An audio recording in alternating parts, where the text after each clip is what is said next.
justicia.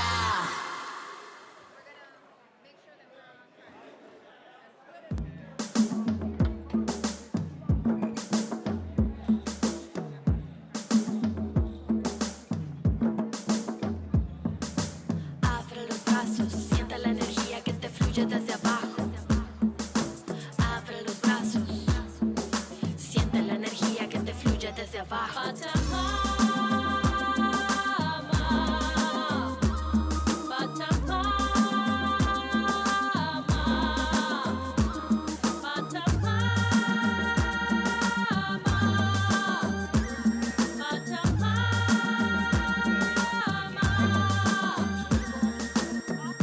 Con los pies desnudos en la tierra, así es como se respira la aura de la era, recibiendo en la cadera la potencia de la piel morena de nuestras ancestras.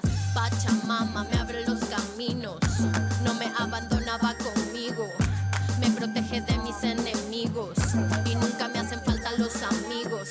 Madre tierra, tierra madre, no estás incompleta sin un padre. Esos mitos son para colonizarte. No eres reproductora, eres creadora de toda la existencia, fecundadora, dadora de la vida y de la muerte y de las horas, del tiempo espiral y de la hora, del atardecer y de la aurora.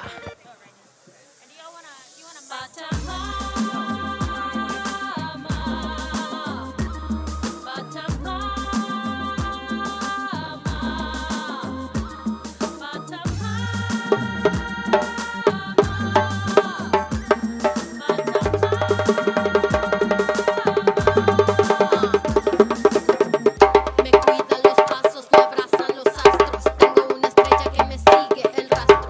Todas las cadenas que arrastro las va arrancando con su tacto. No deja intacto ni un pedazo de piel. Hacemos un pacto.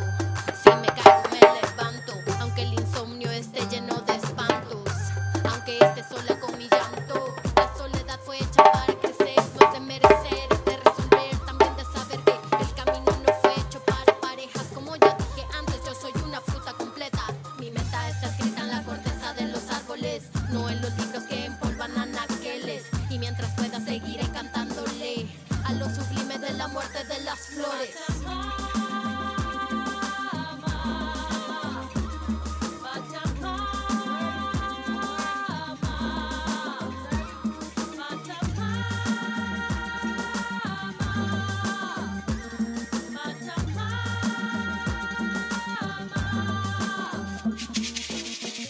Me cuidan los pasos, me abrazan los astros. Mic check, Tengo una mic estrella check, que me check, sigue check, el check. rastro. Can you hear me? Can you hear me? Let me hear you say, yeah, yeah. Say, yeah, yeah. Let the people say, yeah, yeah. Uh-huh. Eh, eh, eh, eh, We shine Mawasi.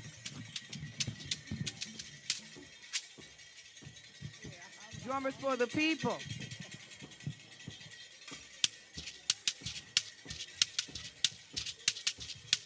We're going to do some traditional West African music, song, and movement. Africans do no mindless movement. We're going to do a little blessing. And then we're going to raise the level higher. Hey, Jaliala, halele, Jaliala. Hey, Jaliala, halele, Jaliala. Hey, Jaliala, halele, Jaliala. Hey, Jaliala, halele, Jaliala. Hola, bo, mafia, ninkele, bo, waida, jimbo, mafia. Hey, Jalia, oh, like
say, yeah, yeah. I love me some Fela. Fela Kuti, one of our great ancestors. We're here because of our ancestors this night. We are standing on the shoulders of the great ones. Is it fire in this hole? Mic check, mic check. 1, 2, what is this? It's Mama Nene with the roughneck business. Come on now. Sound main, sound lady, sound people, sound folk. Fire in the hole. All I need is a little volume. Woo-hoo! Yeah! That was Lamba. That was the rhythm, the movement, and the song for the healing and the cleansing. And we're going to talk about these sisters up here so we can move on to the next thing. Ooh, that sounds nice and juicy. Can somebody tell me what we're doing here today? What's happening today over here?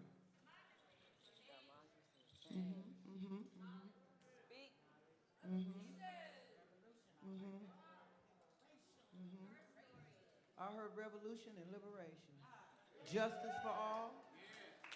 We the people. We are the people. We are the people. So while they're down the road dealing with that nonsense, we over here talking about our future.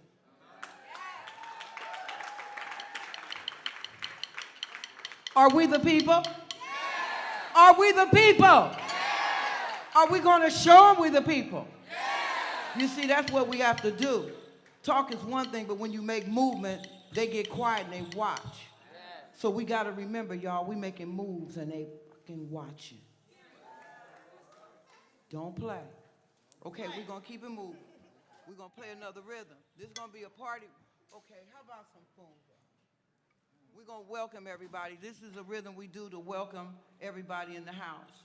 It's real easy. The song is Funga, Alafia, Ashe, Ashe. The coordinator, somebody got to wink at me 3 times to let me know when my time is up. Is that you, Claudia? Right here? You going to sit right here? Because I love y'all. I'll be here all day.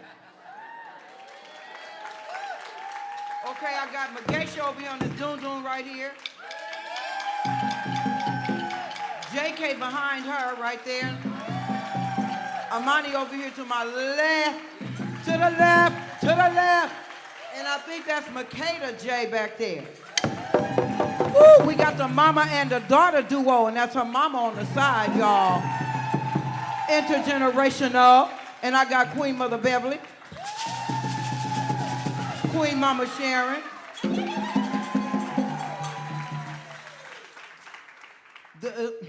This right here on the end with the blue on now, that's special right there. That's my mentor. If it had not been where I go, she go. See, that's how we keep tradition and keep things. That's how you level the vibration. Young people, when the people that teach you, when they not flowing like that, or not just busting the grind all the time, get them. Hook them up with something. Just don't let them sit in the back like they done. The only reason why you can do what you doing is because of them. Where I go, she go. I have Queen Mother and Zinga Kamara, anthropologist.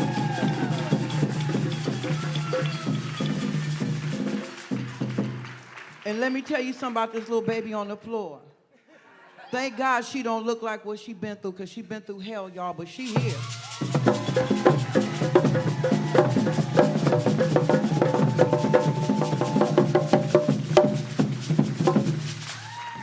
Somebody, grandmama, granddaddy might say the road is not given to the, but it's given to the, we gonna move. Just think about that. Meditate on that. Dwell on that.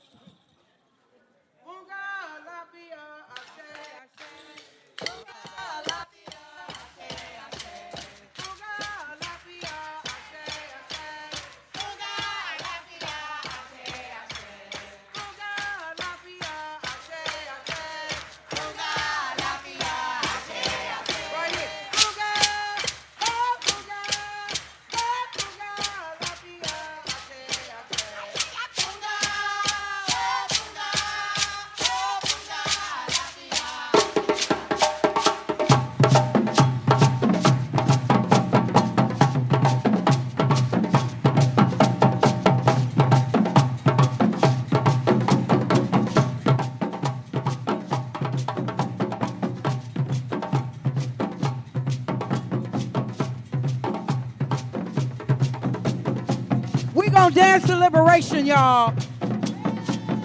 We not making no mindless movements. Yeah, this is Funga. Funga, Alafia, Ashe, Ashe. Let's make a village circle right now. All the dancers come right here. Where you are, where you standing. Get the step. Hey, hey, hey. That's the step. Do the step. Yeah, hey, hey, hey, hey.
Love and respect. Love and respect, guidance and protection. Be young and fearless. You heard me? Don't be crazy and careless. Be young and fearless. Don't be crazy and careless. Care. Because the revolution can't go on without you.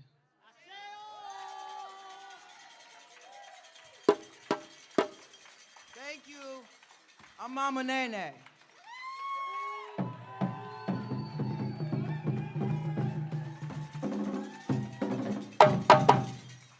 dare you.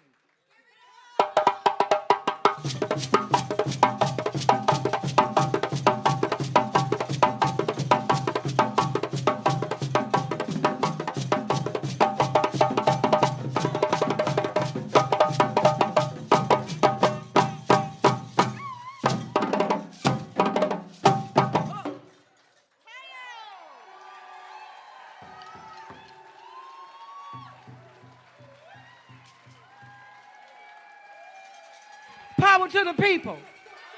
Power to the people. Power to the people. Oh, power to the people. Power to the people. A lucha continua. Shai Muasi. Give it up to Mama Nene. Blessings upon blessings upon blessings. We're going to invite y'all to stay. We're going to transition into our plenary. Man, and if you don't feel the spirit of liberation in this room, I don't know what y'all feeling. Because it is here. It is here. And I don't know if you know what you witnessed, but the sister that came up is a sister from Venezuela. No, hold on. You're going to hug me right. It's a sister from Venezuela. Afro-Venezuela. And if you had any doubt, it is the spirit, it is the drumming, it is the culture, it is the dancing, it is our prayers, it is our ability to heal that has maintained us in resistance. From the Haitian Revolution to any process where our people have claimed freedom. We love you. Mama Nene, we love you. Culture bearers, wise women. And we're getting ready for our next panel, which will be an extraordinary panel of the voices of our people. In case you had any doubt, this is the official summit with true representation of the Americas. There is no American continent without Cuba. There is no American continent without Venezuela. There is no American continent without the representation and the participation of Black and Indigenous people building popular democracy. Is that right? All right, so I hope you keep the spirit up, because we're about to bring a comrade, a leader, a mentor to many, someone who has dared to do what many have said is impossible in this country, which is build political organization. How many of you believe that political organization is necessary to be able to strategize and move our people forward? Well, I've been able to walk in marches, to sit in meetings, to learn next to one of the most important leaders, I believe, in my time. And that is my comrade and friend, leader of the Party for Socialism and Liberation, Brian Becker.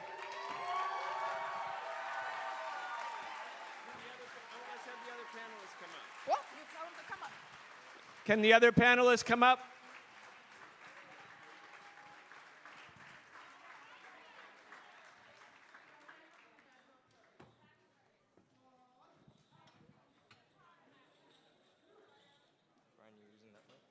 I don't know which one. Yeah, this one. Put it in here. Yep.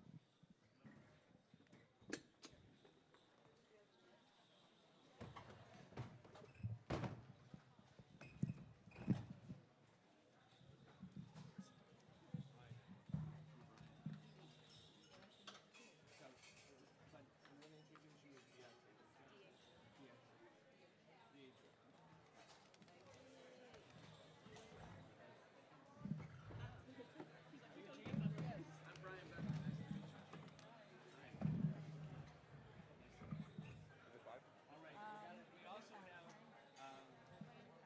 the Cuban president, the Venezuelan president, and Evo Morales.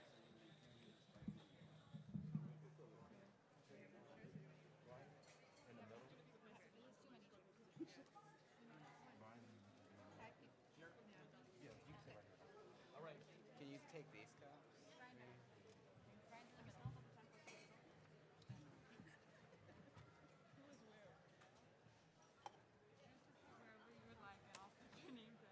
I'll grab that. There you go. Fresh.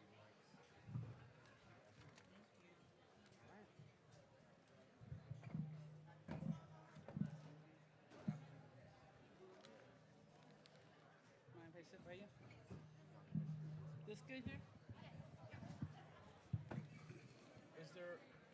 Are there timekeepers for us? How will the timekeeping work? I can give you a 5 and a 1 minute. 5 minutes and 5 minute, 1 minute, and then a conclude. Okay. Jermaine, there's a little bit more water left for you too.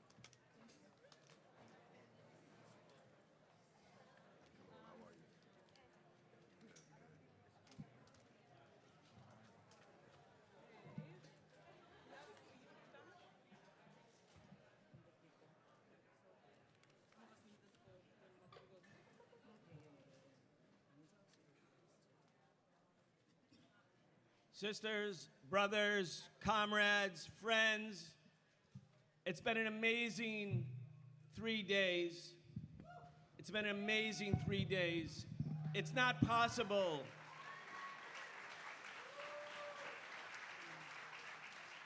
It's not possible to think about revolution or radical transformation without thinking about it in the company of, in concert with, in solidarity with all of our comrades and friends, not just in Los Angeles, not just in the United States, but in Central America, Latin America, in Africa, indeed the entire world, representing the fight against imperialism, is here in the People's Summit for Democracy.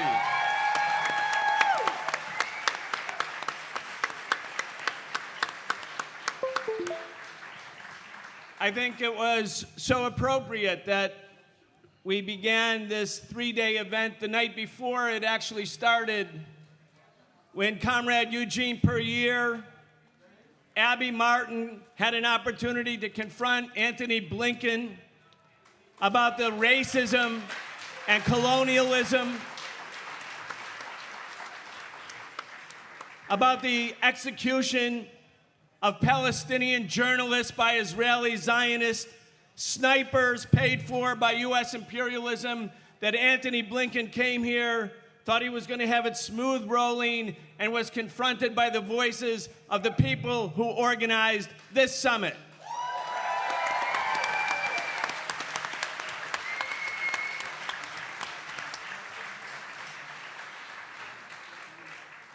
And then the director of the Organization of American States, so-called, was interrupted by Walter Smolarek, and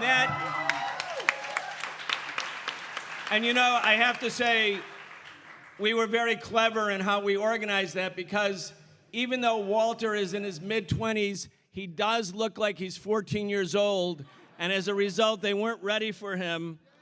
And he talked and talked and talked. He kept expecting to be arrested at any minute.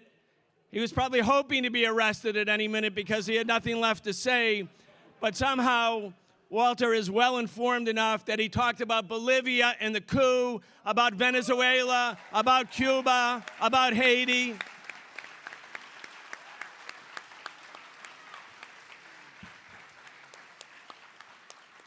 We started this summit the right way, the People's Summit, by fighting, by resisting, by organizing, by mobilizing, by being in the face and not being afraid to be in the face of our enemies. That's the appropriate way for a People's Summit for democracy to really begin. And we thank all of those comrades for taking a risk, and all of the comrades around the world who have amplified their voices in the past few days.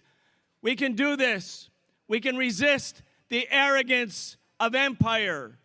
We can resist the arrogance of exclusion. We can resist the system that breeds the arrogance of exclusion.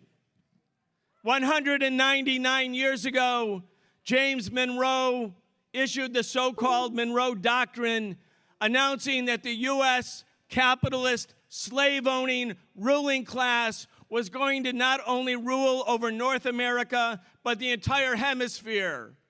And 199 years later, as Biden tries to say who can come and who won't be able to come to the Summit of the Americas, we can say we're putting the final coffin and the final nail in the coffin of the Monroe Doctrine. Fidel Castro and the Cuban Revolution got the ball rolling. We're going to end it.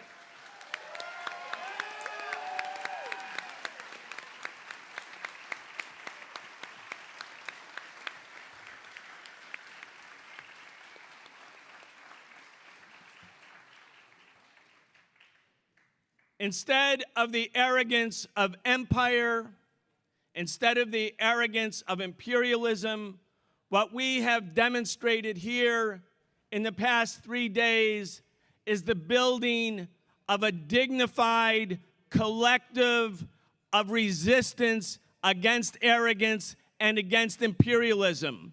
This is dignified. It's based on mutual respect, by the rejection of racism and white supremacy and all of the manifestations of capitalist oppression, including patriarchy, including the violent and all forms of violence against women, the oppression and discrimination and violence against the LGBTQ community.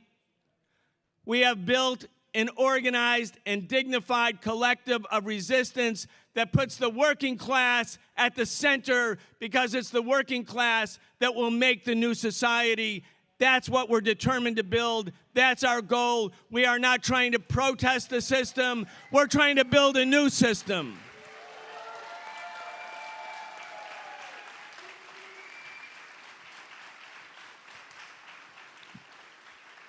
The pandemic that began 2 years ago and has taken 5 million lives also created, in the same two-year period, 573 new billionaires. There are now 2,653 billionaires. 537 were created in the last 2 years. That's just about 1 billionaire each day. At the same time, around the world, there are 470 million people who still do not have access to bathroom facilities. Just think about that.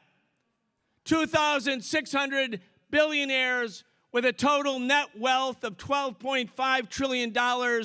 People who do nothing, contribute nothing, do no work, have accumulated all of this money, this wealth, this power, and 450 billion people have to go to the bathroom outdoors every day. That's what capitalism really is. It's not about celebrity culture and People magazine. It's this gross, obscene, bizarre, awful inequality that's bred and continues to be bred every day, every hour, every minute, and it will never end until we end it.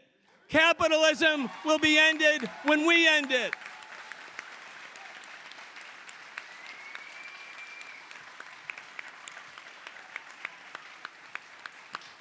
The question is, of course, can we end it? And, all right, every revolution that takes place throughout history, every revolution, beforehand, people say, revolution is impossible. Radical change is impossible. The people are too apathetic. They're too tired. They're too preoccupied with the problems of everyday life. They can't think about big politics. They can't transform society. They're too busy surviving, or they're too scared of the state, too scared of the cops, too scared of the military. And then revolutions happen, and afterwards, everyone says, wow, we knew that was coming. That was inevitable, because you can't have a society based on this level of inequality and oppression on one pole and extreme, obscene wealth on the other pole without there being collisions and class struggle and revolution. And that's what the People's Summit for Democracy is about, expanding democracy through the process and medium of revolution. Can we do that?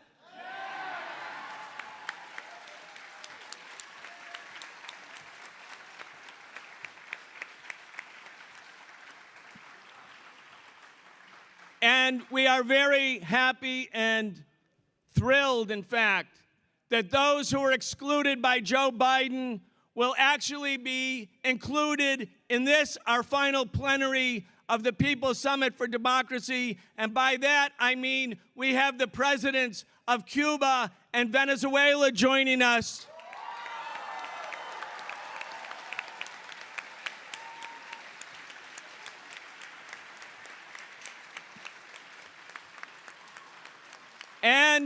And we have Evo Morales, former president of Bolivia, also joining us.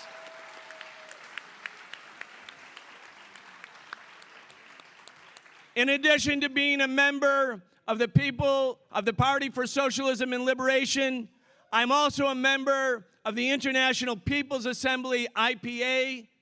All of the comrades that you're meeting from Central America and Latin America and Africa, we are building a network of resistance to make sure that this is not a one-off event, that this is a movement for revolutionary and radical change, and we want you to join it.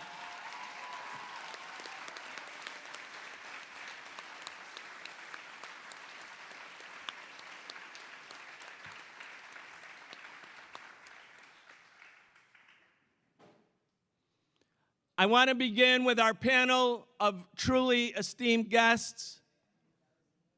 We're going to start first with Deatra Jackson. She is the lead organizer of BYP 100. She is...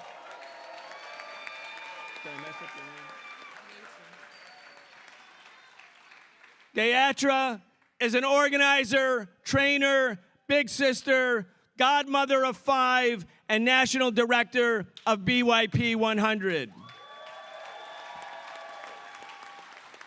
Raised in Southwest Philadelphia, now living in Chicago while attending grad school in Miami, she became active in the height of the murder of Trayvon Martin and the Zimmerman verdict with the organization called Dream Defenders. Since then, Dee Dee has had her hands in efforts and actions such as bringing participatory budgeting to Durham, hashtag Durham Beyond Policing, the Justice for REFA campaign, Black Mamas, Black August bailouts, and some that shouldn't be named. Now as the national director of BYP 100, she dreams of freedom, future worlds, and building a movement of ungovernable and strategic lovers of black liberation. Let's give her a big hand. Thank you.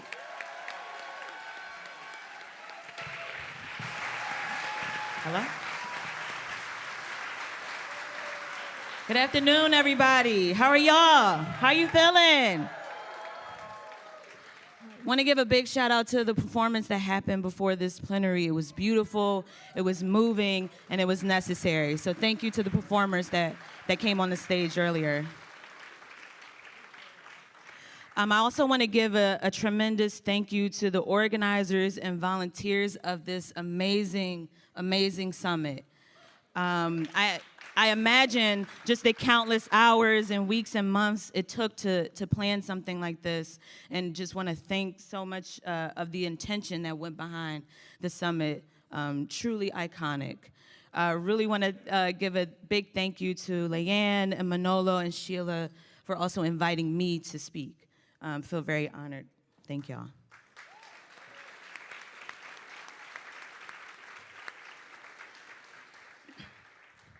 So every single day in this country, lives are lost in the war against white supremacy, racialized capitalism, transphobia, homophobia. Just last month in Buffalo, New York, the lives of Black people were lost senselessly.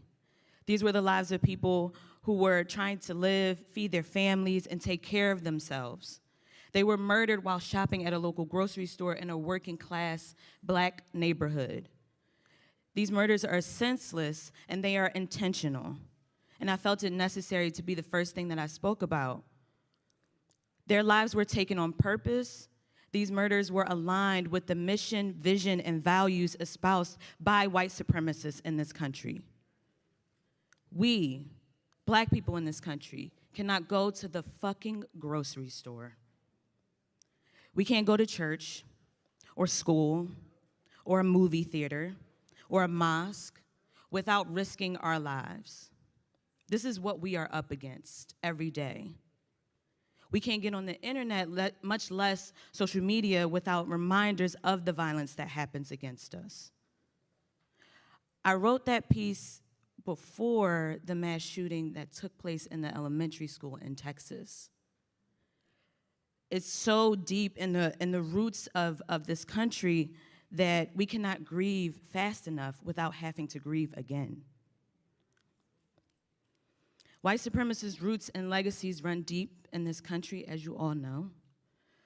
They have been fertilized by imperialism and have flourished into the branches of US government, military, and militarized police. White supremacy, the most invasive species, has developed into racialized capitalism and displacement. And all that remains are the poisoned fruits and toxic land and water of white supremacy.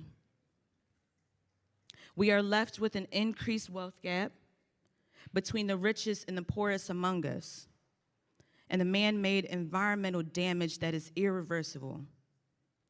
Beloveds, it is irreversible because we are constantly having to battle with the fruits and not the roots. It is the root we must go to war with. The roots of capitalism, anti-Blackness, sexism, queer and trans oppression, and all forms of domination is in the roots of this country, and we must thrive underneath the soil. That is where we must starve the roots. We have an opportunity now to plant seeds of a new future, a future that bears the fruits of love, justice, solidarity, consciousness, and care. We must prepare our fields for new seasons through study and struggle, even when our present is not promised. From the war on drugs to the war in Iraq, from the historic 1994 crime bill, who we all know is the lead author of that, our current president. And the 1994 crime bill, the history of it serves for my generation. It increased policing and police practices that have made this country the biggest jailer in the world. From the global pandemic to the unjust blockades imposed by the US against Cuba and Venezuela. Meanwhile, in the US, our public schools, there are 1.2 million students unaccounted for across this country because of the pandemic. Because this country does not give a fuck about education. Because what we know is that we actually don't have an education system. We have a capitalist system that determines who gets access to education and who does not.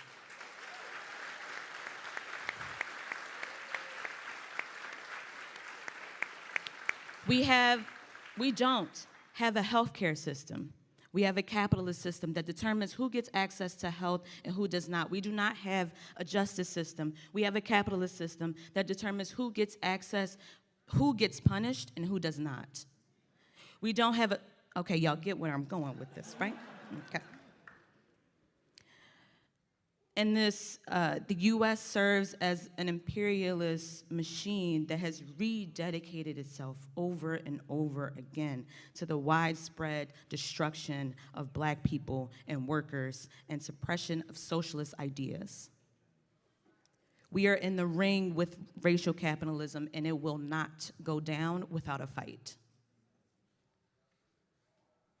In 2020, one of the largest uprisings that this country has ever seen, 20 million people out in the street calling for defunding the police, led by my generation. Shout out to the millennials. Shout out to Gen Z.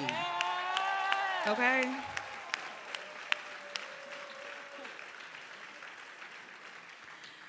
And even with that many people out in the street calling for defunding the police, calling for divestment from the police, which means a reinvestment into our communities, into what we really need, federal spending on police has actually increased. That is what we are up against. And the time for our voices to be heard is now. The time for collective action is now. I was raised by a single mother in the hood of Southwest Philly. My mother did everything she could to take care of me and my sisters and really ensure that we had as much as we could. And what she could not control, as I spoke to before, is my education. We had to attend underfunded schools, and due to that experience, I grew up in the 1994 crime bill. I went to school with the 1994 crime bill. It was a keen understanding for me around how policing and prisons are incorporated into kids' lives every day. My classmates and I were subjected to daily surveillance, checking IDs, metal detectors, wands, police officers in the schools, chains on the windows, bars on the doors, you name it. That was my school. I went to a zero-tolerance school, which means that I got disciplined a lot for doing actually what I'm doing right now, which is running my mouth and speaking the truth.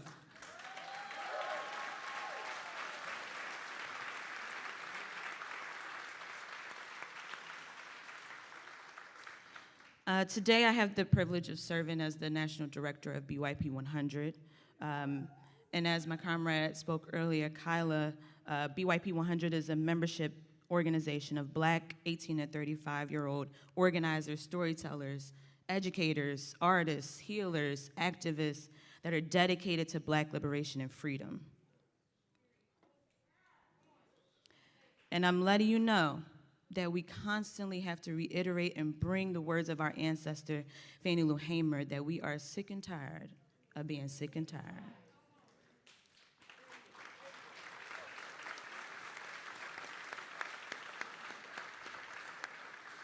For the last 9 years, BYP 100 has been organizing, centering our work through a Black queer feminist lens.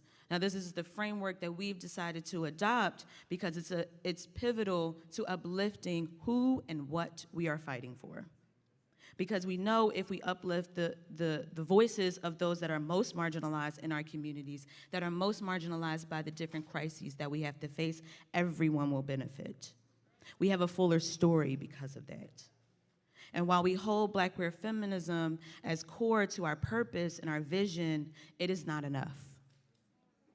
We commit today to moving our work from here on out through an explicitly socialist lens.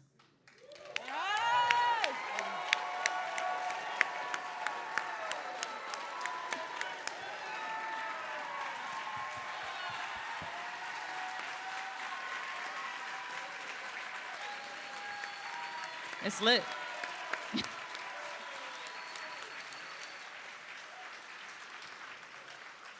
And we commit today to continue to study and struggle in service of the liberation of all people. Most recently, I had the opportunity, BYP 100 had the opportunity to be a part of a historic delegation of 100 youth activists from across North America to go to Cuba.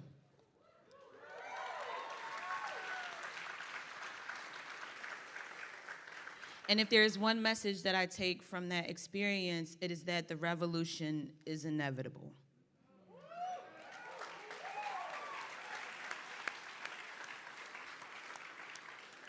While the roots of racialized capitalism are strong and well-resourced, the revolution is inevitable. Every single one of you is an embodiment of the revolution because you are here. And the revolution is inevitable, whether it is in our lifetime, in our generation, it is inevitable. And why, you ask?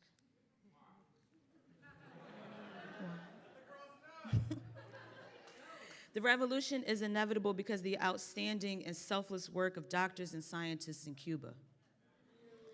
The revolution is inevitable because of the courage of Shireen Abu Akleh. The revolution is inevitable because of the rising up of farmers and protests across India. The revolution is inevitable because of the fight for reparations happening across the Caribbean and across the African diaspora. The revolution is inevitable because every single day workers are fighting for their rights across this world. The revolution is inevitable because Flint, Michigan still does not have clean water. The revolution is inevitable because Palestine will be free.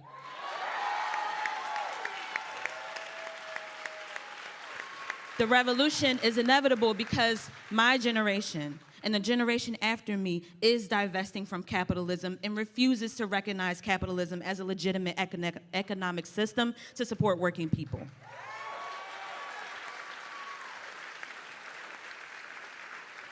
The revolution is inevitable because we will eliminate student debt for all across this country.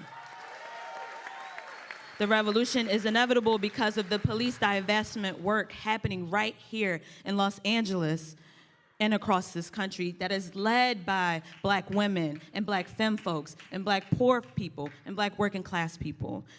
We are the revolution. And because we are, the revolution is inevitable now. Just take a deep breath and say to yourself, the revolution is inevitable. Now find a neighbor and say, neighbor, the revolution is inevitable. Revolution is because now is our time. Now is our time to cheer and chant and sing and march and care for each other, but most importantly, to organize. Because the revolution starts today.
What possible better way could there be than to introduce the president of Cuba with that last speech?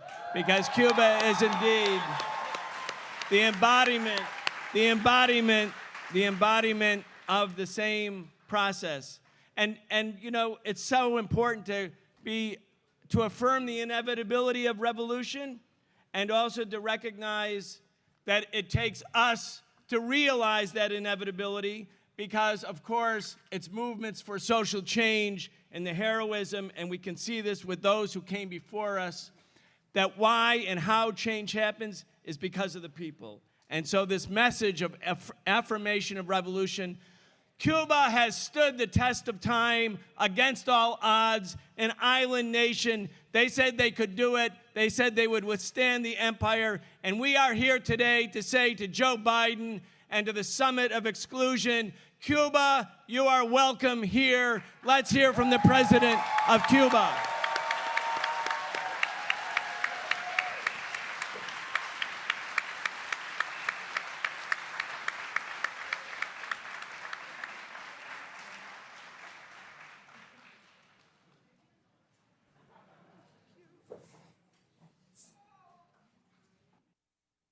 Querido Manolo, compañeras y compañeros que participan en la Cumbre de los Pueblos. No me equivoqué cuando dije que yo no estaría en la Cumbre de las Américas, pero que sí estaría la voz de Cuba.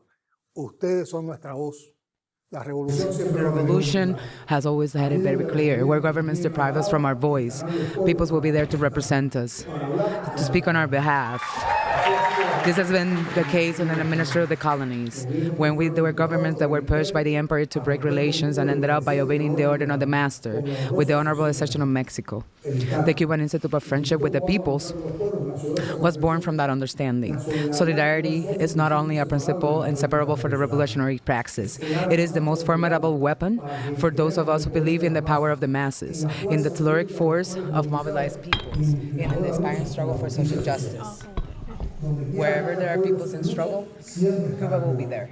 And wherever Cuba is, there will be people in struggle. The struggle we share today dates back centuries at the cost of the blood of the best sons and daughters of our great homeland. That struggle is waged against the powerful neighbors' attempt to recolonize our American nations. It is waged against the spirit of the Monroe Doctrine that continues to guide the U.S. and its political approach over our region. It is waged against imperialist policies and sanctions and punishments that for countries that will not yield to such design. It is waged against the aspirations of U.S. politicians to be police and supreme judges, determined to establish who should be our rulers, and even our civil society. Cuba was the first Latin American nation excluded from hemispheric alliances for having rebelled against the empire. Others tried to the same before, subjected to coups d'etat, dictatorship, and transnational campaigns of terror like Operation Condor. Cuba was expelled from the OAS. It was separated from its natural place. They financed invasions, and they continue to finance different attacks against the revolution. We are the honorable survivors of 63 years of blockade, and to the disgrace of that powerful empire, which is 35 bigger than Ireland, we are among the countries with the limited that have the highest levels of education, health, as well as our own scientific development. Today, Venezuela is also being arrogantly punished. It has been robbed of its savings and its foreign assets, and its legitimate government has not been recognized. Vicious attacks has been launched in Nicaragua's neck, a nation that has faced so many attempts at conquest in history, and where at some point in time, a dictatorship that was strongly sponsored by Washington. People are wise. People have memory. Those people who have organized a summit they wanted to prevent, as well as the proud governments that did not silence their denunciations and raise their voices also in our behalf, understands that where there used to be a punished nation before, now there are 3, and tomorrow there will be 10. However, with the people who close ranks, the mythical giant that devours worlds shall not pass. Thank you for that understanding. The Ninth Summit of the Americas was not exactly what's organized and respected. Solidarity was even more present, also where it had not been invited to, where it was not wanted. Therefore, I will ask you to share the sincere appreciation with the governments of the region that firmly oppose the exclusion of Cuba, Venezuela, and Nicaragua from the Summit of the Americas. Deserving our special recognition, our President Andrés Manuel López Obrador,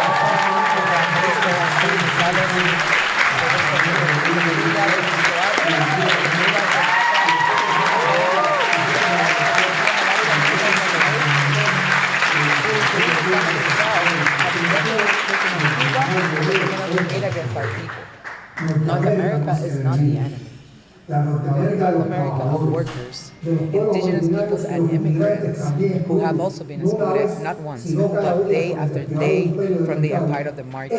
That North America that you are showing us, a rebellious and subordinate, proactive and fraternal North America, and a natural sister, and will never be an enemy. Thank you, sisters and brothers, for showing that what the powers have wanted to censor and hide for so long. Thank you for giving a voice to the excluded. Thank you for painting the horizon with hope.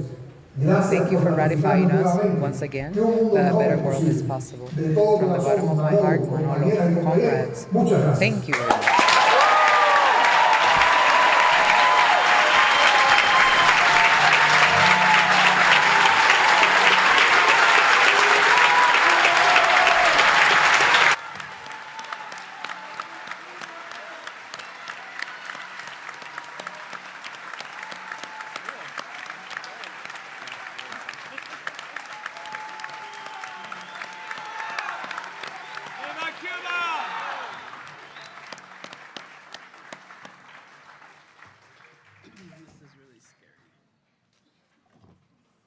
Now you can see why the Biden administration and the capitalist ruling class in the United States absolutely had to exclude the president of Cuba, because what would the American people ever think if they heard a message like that?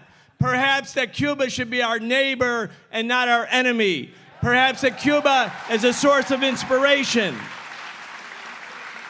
I mean, what a gross and obscene and disgusting act of exclusion from the president of Cuba. Again, a country that, in spite of the blockade, as you saw, has created 5 of its own vaccines and has 94% of its population vaccinated and is sending thousands of doctors all over the world in spite of the blockade.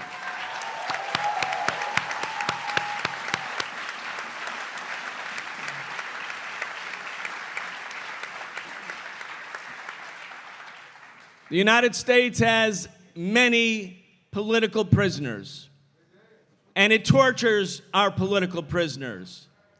The leaders of the Black Panther Party and the Black Liberation Movement, the Puerto Rican Liberation Movement, and the indigenous people who have been resisting and resisting and resisting ever since 1492.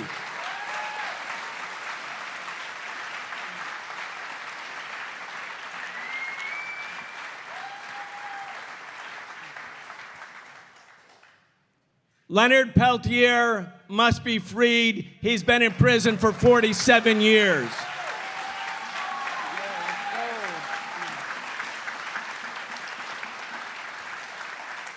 Our next speaker is Jean Roach from the Minicojo Lakota.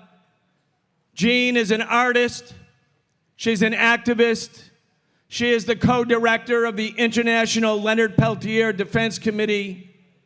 Jean is a survivor of the 1975 shootout in Oglala, South Dakota, and has been advocating for justice and freedom for Leonard Peltier for the past 47 years. Please welcome Jean Roach.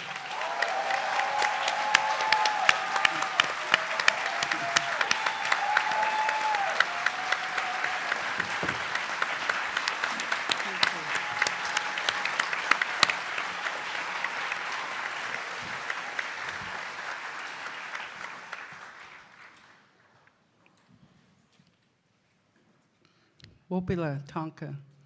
That means thank you in our language. I'd like to make a land acknowledgement as part of our protocol. Wherever we go to somebody else's land, we are here in the land of the Tongva and the Chumash.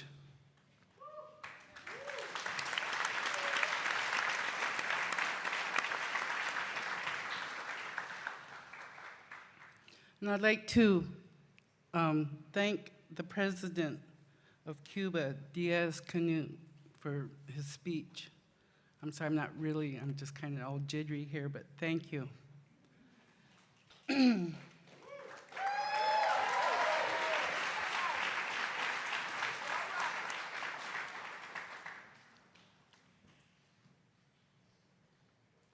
I'm a survivor of this shootout, but we're all survivors here. Many of my grandparents and our relatives have been killed. My great-grandparents, great-great-grandparents were survivors of where Custer was killed. And we live on that because our people have been attacked, mutilated, abused for generations, and we're still here somehow. I'm speaking a different language that's foreign to my people, but I'm still speaking. I'd like to talk about the survivor issue. One of the things that we do have is that people in our home, I heard all the talk about, we don't have running water, we don't have clean water, we don't have the bathroom facilities in some, people's homes. And it's kind of like sad that we're never recognized or brought to different venues like this. We seem to be like forgotten at some points. But our people are strong, and we strive for our Mother Earth. We protect our water. And one of the things that Leonard did was stand up for the people and the land. What happened in Oglala was typical for the time period. The American Indian movement had brought in spirituality back to our people after we were forced into boarding schools, and we had no choice but to speak English. My grandparents were beaten because they spoke one word of our own language. And today, we are finding out the boarding schools, how many children are buried in those lands around these churches? Like thousands. And when I talk about this, it makes me feel really deep inside, because Leonard, he represents everything that they're doing against us. 47 years inside the prison.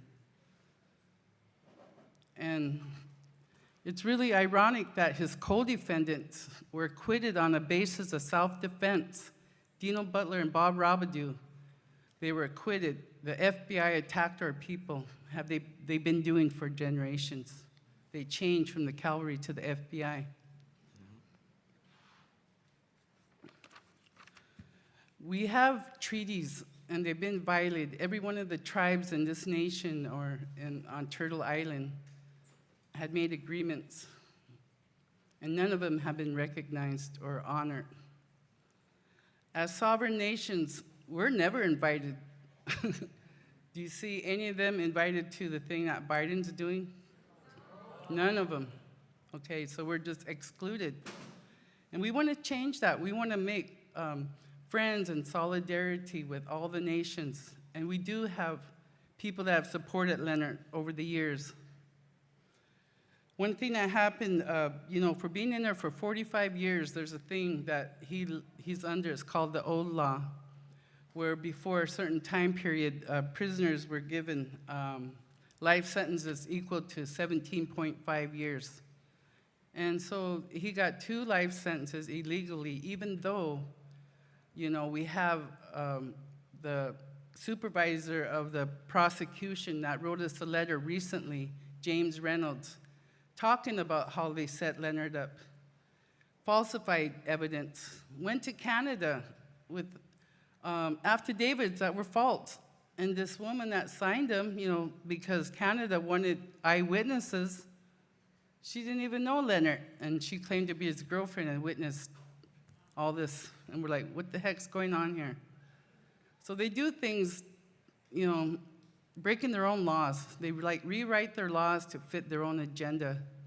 And that's one thing that we know about is colonization and genocide. And I'm just really honored to be here with all everybody here from wherever you're from. Thank you for inviting us. At least one voice can be heard, but we would love to have people come. Every nation, indigenous nation in this Turtle Island has a story to be told, just like Leonard Peltier. If everybody in this room would take the time and call the White House, call Biden, talk to your representatives. We've been doing a really strong campaign for over years, but it got stronger after he got COVID. Out of all the prisoners in Coleman, Florida, where he is, they all got vaccinated with boosters, and he's the only one that didn't get it. He suffers from diabetes, aortic aneurysm, and you know, after laying on a thin mat for 47 years, I'm sure his back, he has several aches and pains. But people can make a change for this. Everybody that represents a nation could help us, because if Leonard Peltier isn't free, none of us are free.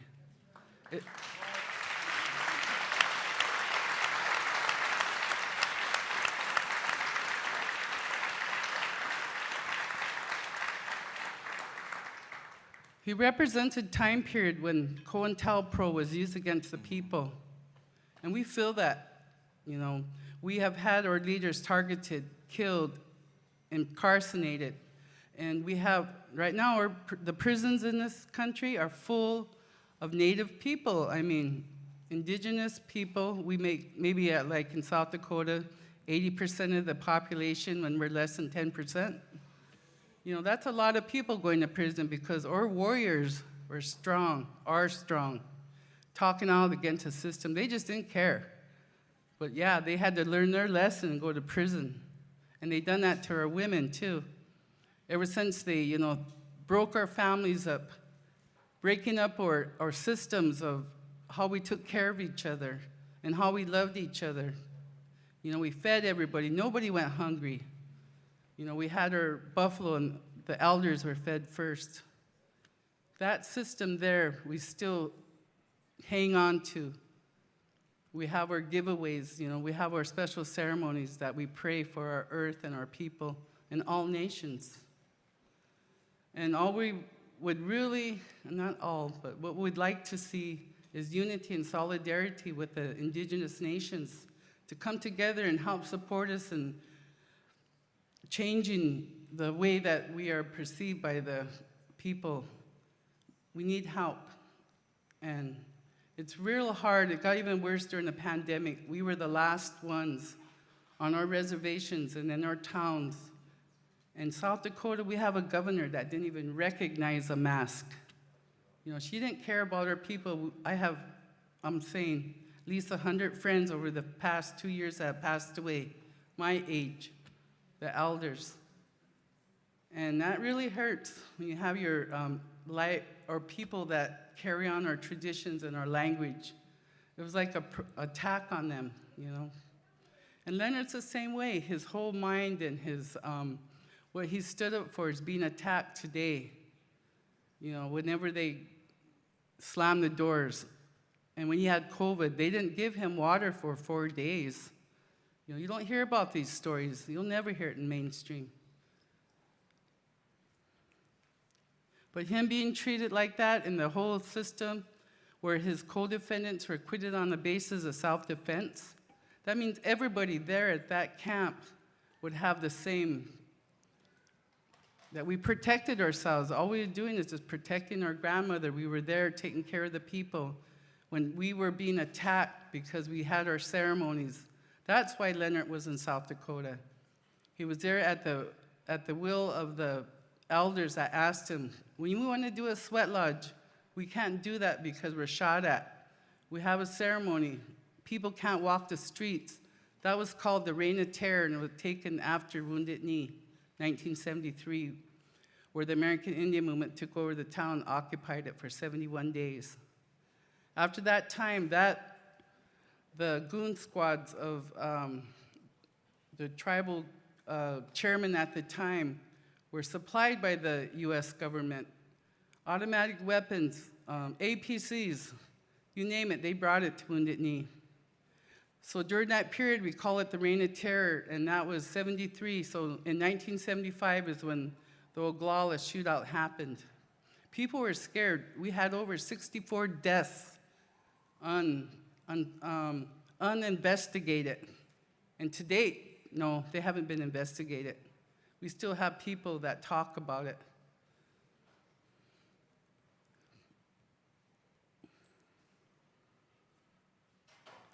One of the things that we face now is trying to get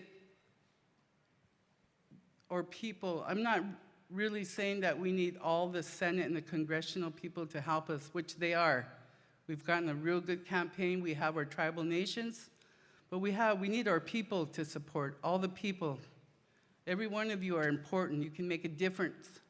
Talk to your organizations. Talk to whoever, you know, that will support us, and put letters for Leonard Peltier to be free.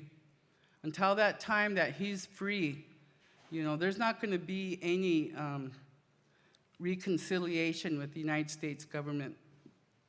What they've done to our people is terrible. I mean, it's just like everybody else in the other countries. They know, you guys know what I'm talking about. But we live here in Turtle Island, and I'd like to ask every one of you to take a moment and help us free Leonard Peltier. Thank you.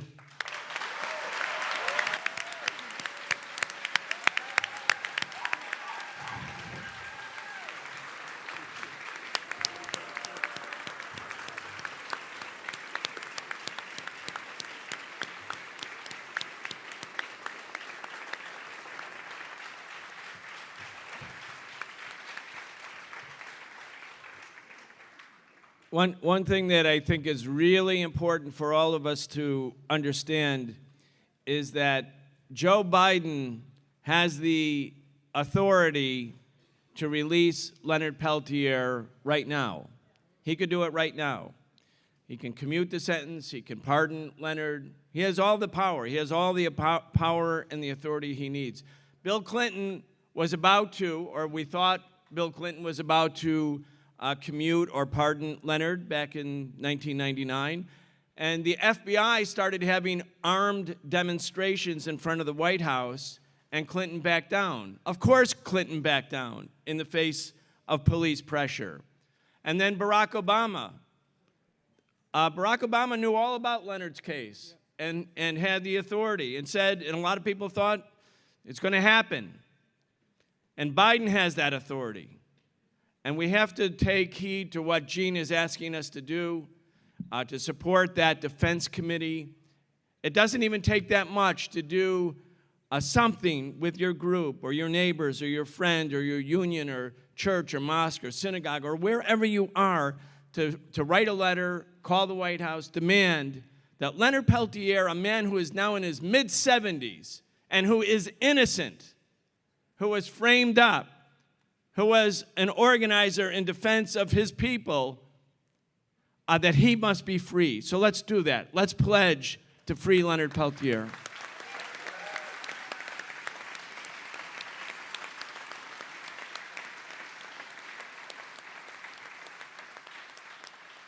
You know, the U.S. organized the Bay of Pigs invasion in 1961, and we're sure that Fidel and the Cuban Revolution would be vanquished.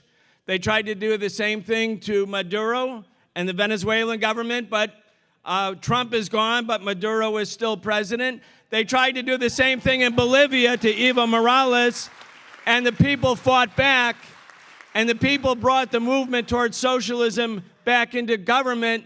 It shows the resilience and resistance and power of the people. Let's hear a message from our brother and comrade, Evo Morales. Muchas gracias, hermanas y hermanos de la Cumbre de the People's Summit of the Americas. I welcome this great initiative to convene this audience to repudiate the failed Summit of the Americas.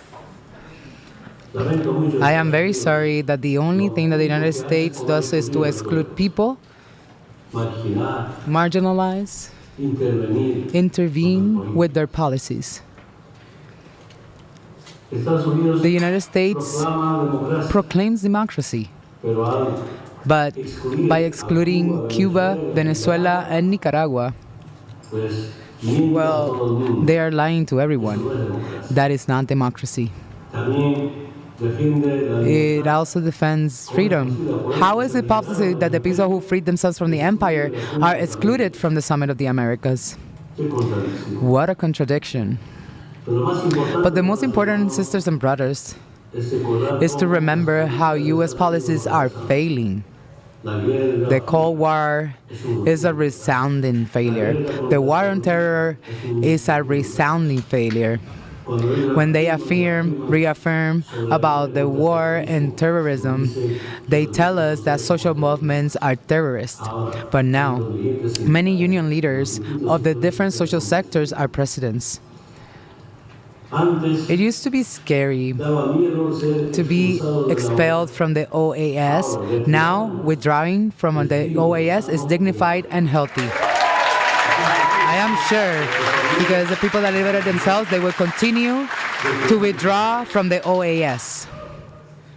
Almost 200 years of America for the Americans. Now this generation proclaims a plurinational America of the peoples for the peoples. Therefore, democratic rebellions, democratic uprisings against the empire are underway. The United States is no longer an empire. And surely, with its resentment against life, against humanity, they still try to impose policies through intervention, policies of economic extraction of natural resources almost everywhere in the world. Therefore, sisters and brothers, for deep reflection, may we continue in this hard fight with unity for our freedom, unity for our freedom, and above all, how to respect the cultural diversity and the richness of our identity, of our dignity, also of our freedom. We are convinced, brothers and sisters, of this summit, for the people will triumph. How nice it will be if some presidents participated in this summit, at least ask the United States to first ratify all human rights treaties. Second, let sovereign countries be free. We do not accept military interventions. Stop funding wars. Stop financing coup d'etats. Respect life, respect humanity, and respect sovereignty and independence of the peoples of the world. Greetings again from Bolivia, waiting as always, united for life and humanity of those who inhabit this planet Earth. Thank you very much.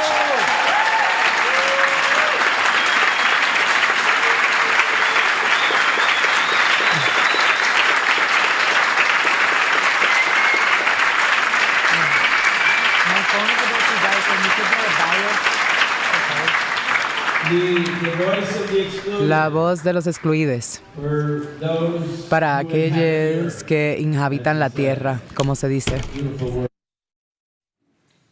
Our next speaker is Micaela Erskog. She is a researcher. Wait, you haven't heard the best part yet? She is a researcher and editor at Tricontinental Institute for Social Research. She is part of Pan-Africanism Today Secretariat, which coordinates the regional articulation of the International People's Assembly, the IPA. She is also a part of the No Cold War Coordination Committee, a peace platform promoting multipolarity and maximum global cooperation, and she is a member of the Dongsheng News Collective. Micaela.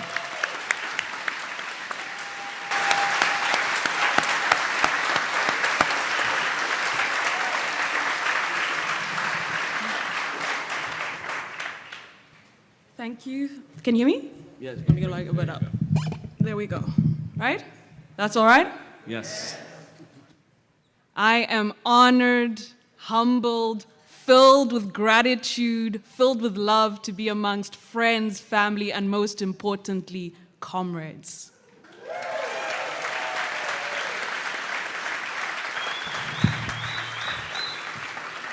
And if I may stand up just for a greeting from South Africa.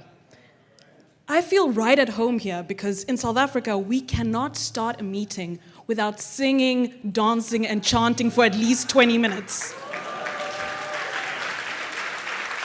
It does sometimes impede on our discipline, because as you know, the capitalists are organizing at hyper speed, squeezing out every drop of surplus value from the working class. So today I'm just going to teach one chant that I think a few of you might already know. Those of you true internationalists, well, I'll see you. And it goes, Amandla, and the response is, Awetu. Ah, I heard you.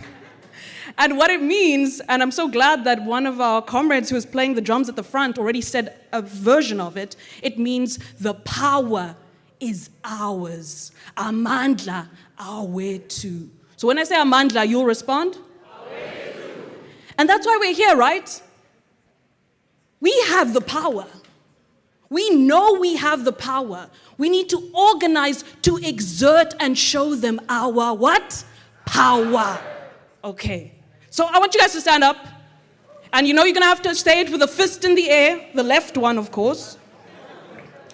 Amandla! Amandla! The power is ours. One more time. The power is ours, right? The power is ours. The power is ours. Amandla! Thank you, comrades.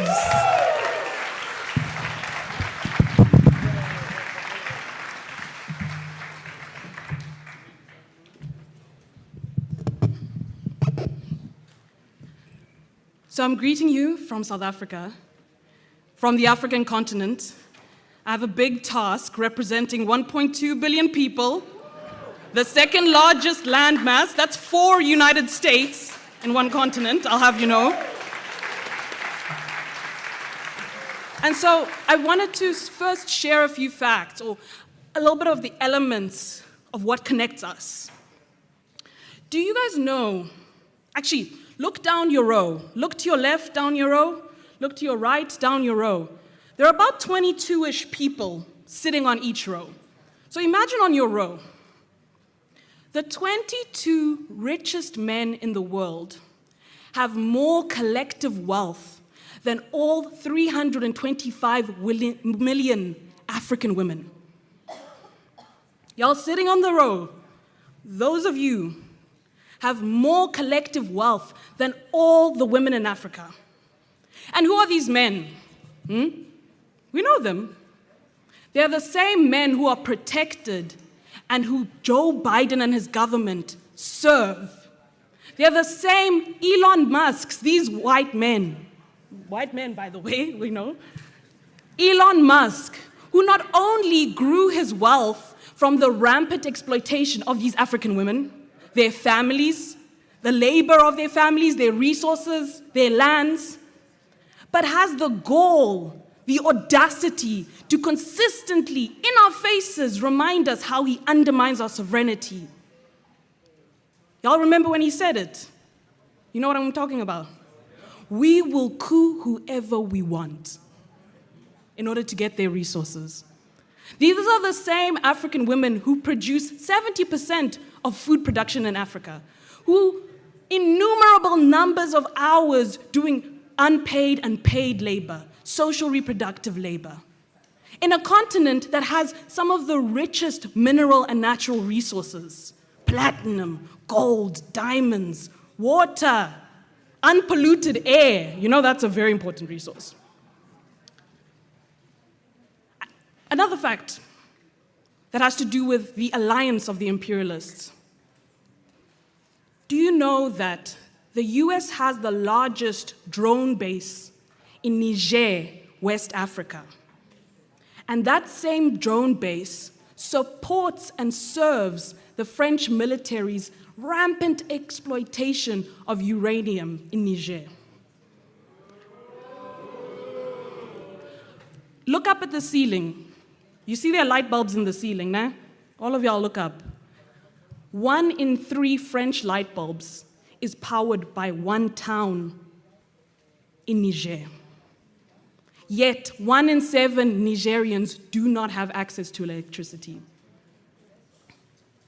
I could also go on about, Trump's alliance with Morocco to basically squash and destroy Western Sahara, the last colony in Africa.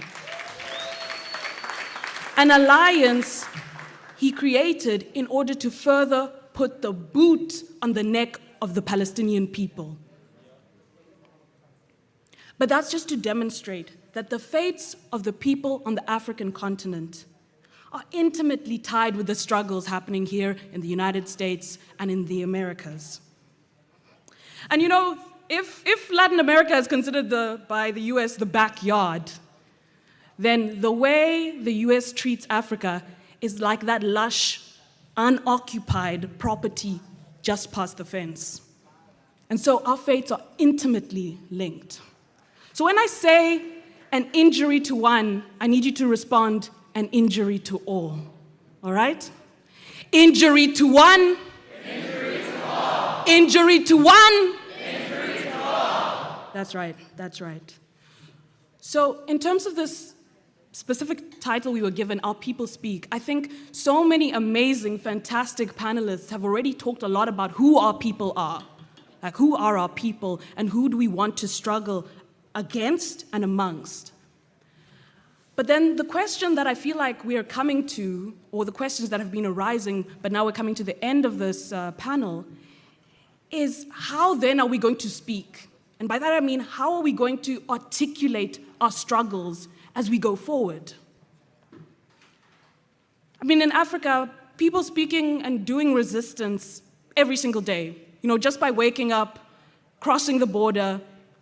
That will to survive is your form of articulating resistance to a dehumanizing system that is treating you as disposable labor and inevitably as a disposable life.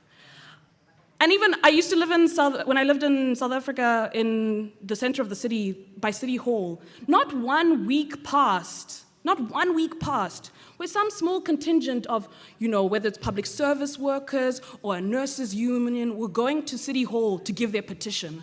But our struggle in South Africa is we're not coordinating those efforts. The people are doing it regardless of if we sit here or not, right? They're doing it regardless. And so for us, we're at the stage where we're trying to move from this quantity of resistance to something qualitatively different that will have an impact that actually uproots this fucking system.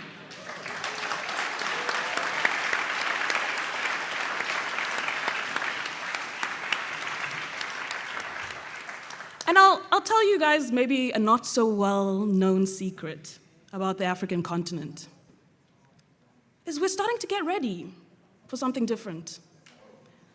The kind of organizational fatigue that was created by the demolition of the national liberation movements, by structural adjustment programs, by NGOization, we're waking up from that. We've seen it in Zambia. There's a socialist party that's really changing the landscape. In Morocco, the Democratic Way is fighting for socialism. In Kenya, we have a Communist Party of Kenya that is trying to contest in the elections that will be happening in August. I hope you guys are following these things, ne?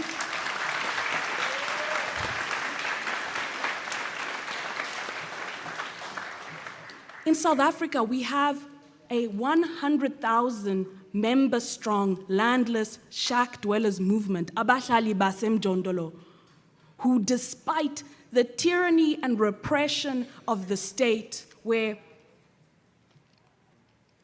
two very important leaders were assassinated in the last few months, Nokutula Mabaso and Ayanda Ngila, for standing up for land, housing, and dignity.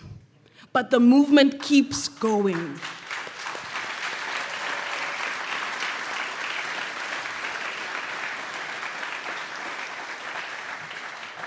And from the trade union movement to peasant farmers in Tanzania, people are starting to talk about something very interesting that I think you guys have heard of. Socialism. And not only socialism, they're talking about solidarity across borders, peasant feminism, popular forms of feminism that serve women and men and all the people in between. And so I think in Africa we're seeing, it's slow, let me not overhype it. It is slow, but a shift to more qualitative forms of organizing and coordinating our work. And this is why I want to get to my last point that relates to the importance of you all being here. Is even though we have to wage, our own organizational battles within our countries, our regions, etc., our sectors, what has really assisted the process in Africa has been a continental coordination of different revolutionary forms of struggle and organizing. And one that Comrade Kambale, my comrade from Ghana, wave to everyone, Comrade Kambale.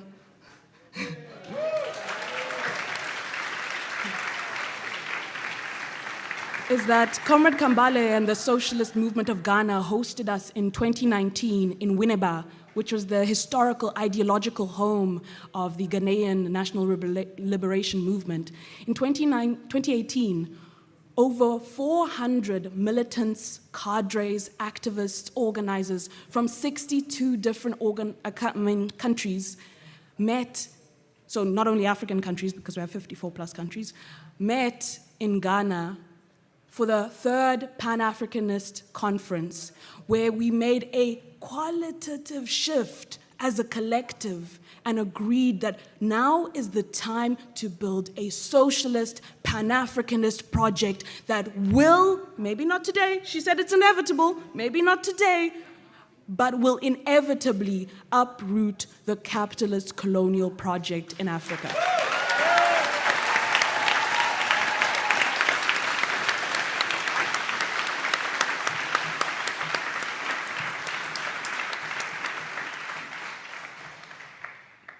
Then, as many of you might feel when you wake up tomorrow, we had this amazing conference, we wrote this amazing declaration, we had all these bomb resolutions, free Western Sahara, Swaziland's monarchy must fall, all of those things, né? But when you wake up the next day, and we have to now think about how are we gonna consolidate these energies, this twinkle in our eye, essentially a twinkle in our eye, and make these principles a practice, a reality that's coordinated across a continent of 1.2 billion people, the second largest landmass. Y'all gonna have that hangover tomorrow where you're gonna be like, how are we gonna do this, right? And it might seem big, it might seem grand, but it is possible. But I want you guys all, we'll be thinking about these things as when you wake up tomorrow, ask yourself, when we're consolidating these energies in practice in day-to-day life, as the other comrades have said in different moments, show up when people ask. Show up when the peace activists are saying NATO must be abolished.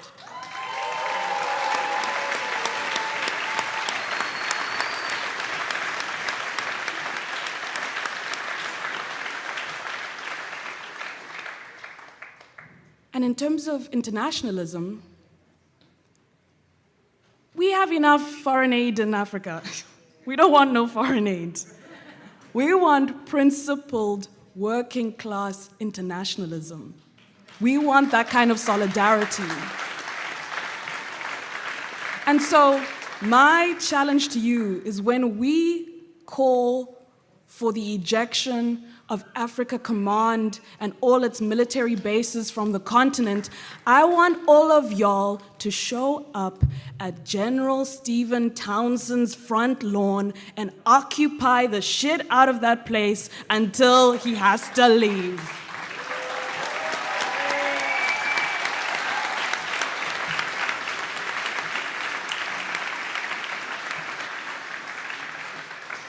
And so, although of course, our struggles are interlinked, are interdependent. Capitalism is global, so socialism, etc., has to be global. We have to coordinate across the continents. I have full confidence in Africa that we'll figure it out. I have full confidence that you'll figure it out. We'll hopefully figure it out together, but I want to leave you with a quote or a piece of a poem that Leopold Senghor, who was the first president of Senegal, liberated Senegal. In his poem, he was talking to the African people, and he asked the question, will you answer present at the rebirth of the world? And I think from all the amazing contributions, whether it's from the people working on tech, the art, the food, the love, the energy that you've been giving in the room, I'm pretty sure I can say that we will all answer present at the rebirth of the world. So again, I'm going to say, Amandla! Amandla! Thank you, comrades.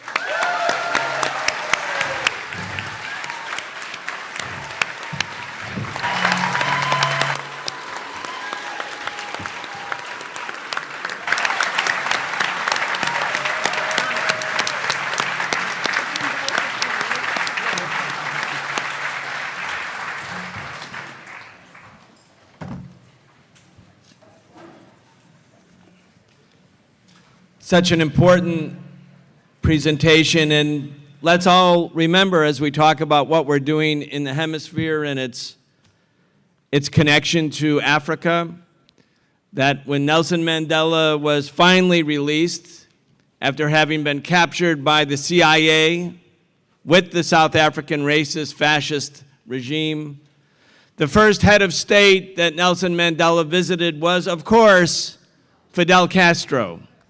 Because when Africa called, when South Africa called, Cuba answered, and part of the reason, a big part of the reason that the armed struggle that took place in Southern Africa vanquished the fascist, racist apartheid regime was because of the volunteers, the tens of thousands of young Cubans who came and shared that battlefield to destroy apartheid.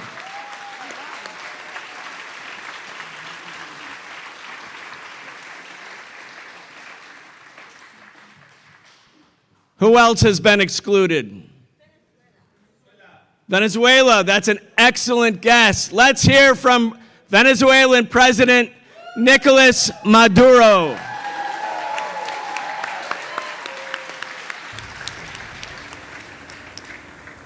Llegando en la gira euroasiática desde la República Argelina a la República Islámica de Irán, haciendo un alto en el camino de esta gira necesaria. Of a necessary tour for the new world, or for the new world. There is a world beyond Washington. There is a world beyond imperial arrogance. And it is a world that is emerging. Dear friends of the People's Summit, the true summit of Los Angeles, I wanted to take a break on the road to greet you with solidarity, a Bolivarian greeting, a humanist Christian greeting, an embrace to everyone and to all social organizations of the United States of America. Social organizations of all are America. Here we are standing from the construction of a different world, a multipolar, multicentric world, a world based on dialogue and respect, on the equal treatment of states, of peoples, of governments, a world based on profound dialogue, a dialogue of cultures and religions, of dialogue that's inclusive, of ideologies and positions, for a new humanity. A new humanity is necessary, and it is being made. A new humanity is possible. That is why I congratulate all the organizers of the People's Summit in Los Angeles. Our voice has been there. As we said, the voice of the rebellious peoples of our America, of Cuba, Nicaragua, Venezuela, has been in the streets of Los Angeles, in the form of street art, in the form of women women who have been repressed with flags, with slogans, with chants. They banned the march of the social movements because they were afraid of the color and the strength of our voice. But they have not been able to stop it. That voice is over there, over here. And it is a voice that's accompanied by a smile of hope that moves us, the hope for a new humanity, without imperialist hegemony, without neocolonialism, without neoliberalism, a new humanity building a new social model, economic, political, and cultural models that allow to see ourselves person to person, face to face, that allows us to recognize each other as different, but also recognize each other as equals, recognize ourselves as brothers and sisters of all the peoples of the world. You learn much in these struggles. We are warriors of struggles, of all the battles. Now we have been on this Eurasian tour, but we are passing through Algeria, which is north of Africa, engaging in depth dialogue with governments, with peoples, learning from experiences of the responses and the public policies that are being implemented in different countries, and recognizing, seeing with our own eyes that there is another world out there. The world is much bigger than the dominance and arrogance of Washington. The dominance and arrogance of empire is in decline. And that wants us to behave as if it was still a hegemonic and dominant empire of the world and of our America. That time has passed. That time could definitely be canceled. We, the peoples of America, are choosing our own path. In diversity of creation and innovation, the diversity of struggles, of popular movements. That is why I want to thank you from the Bolivarian Revolution, from the socialist revolution of the 21st century, founded from the most genuine in the solidarity of love in Venezuelan peoples.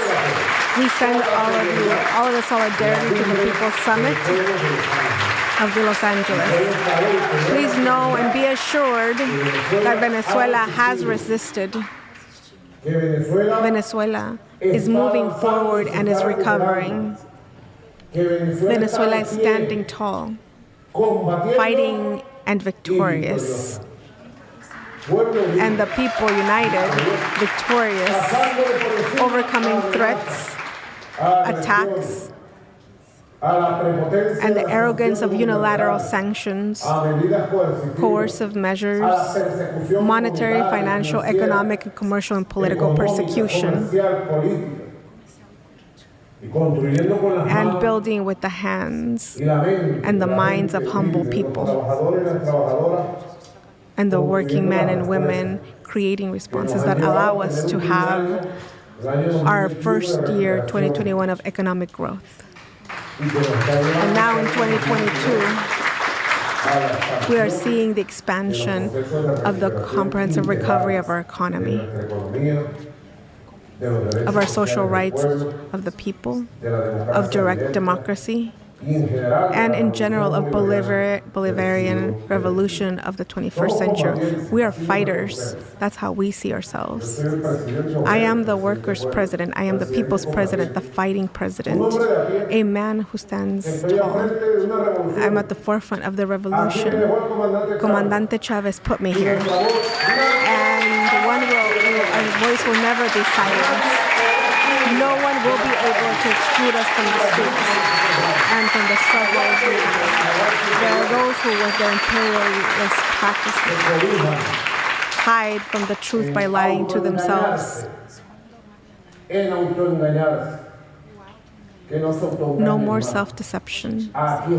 Here we are standing tall, ready to continue building this struggle, joining our efforts moving forward, dear comrades of the People's Summit in Los Angeles, advancing towards a new America, our America, populist, revolutionary, and humanist, the America of the 21st century. Long live the People's Summit of Los Angeles. Long live the Union of People's Movements. Long live the Union of the People of America. Until victory always, America, America, we are all. Thank you.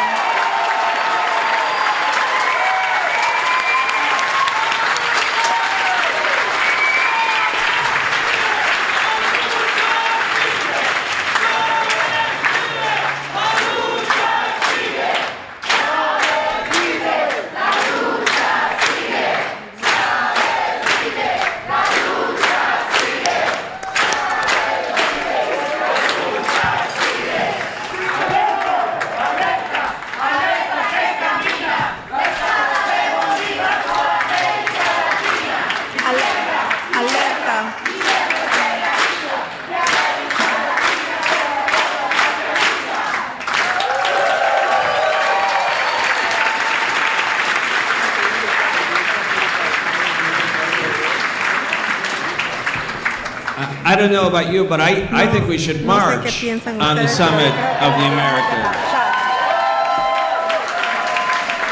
Before we do, we have two last parts to this program, and it's very important that we stay together, that we're organized, that we're disciplined, we retain the spirit. We have Pastor Q, who is our final speaker on the panel.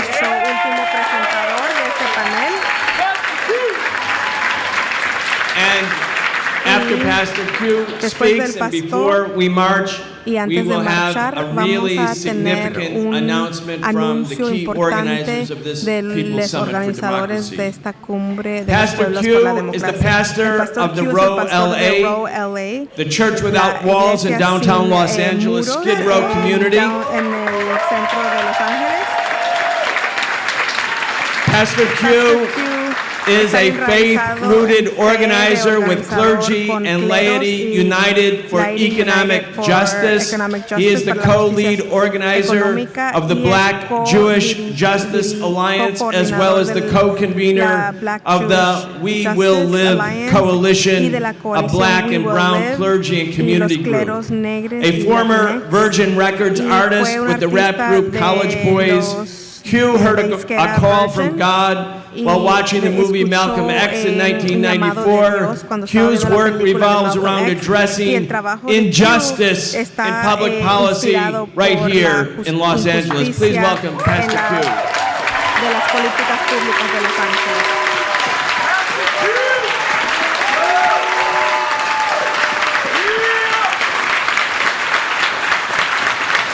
Thanks for having me, sisters and brothers. Give yourselves a hand of applause for sticking in there. It's been a long day. I've been outside making smoothies, so I understand the sun can drain us, but we are revolutionaries and we come in the spirit of our ancestors.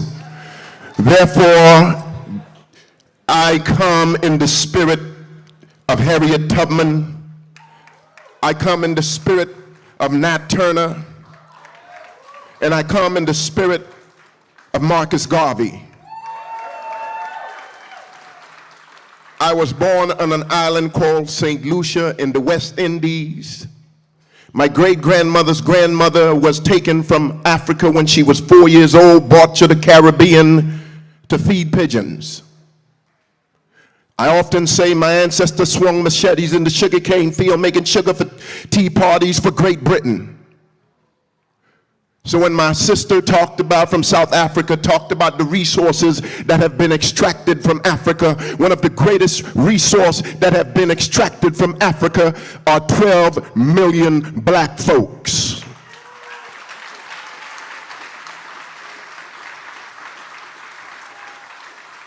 And now America is enjoying the spoils rooted and incorporated into capitalism. They're enjoying what LeBron James can manufacture for capitalism, they're enjoying what Serena Williams can manufacture for capitalism. I wish I could preach, but I didn't come here to preach today.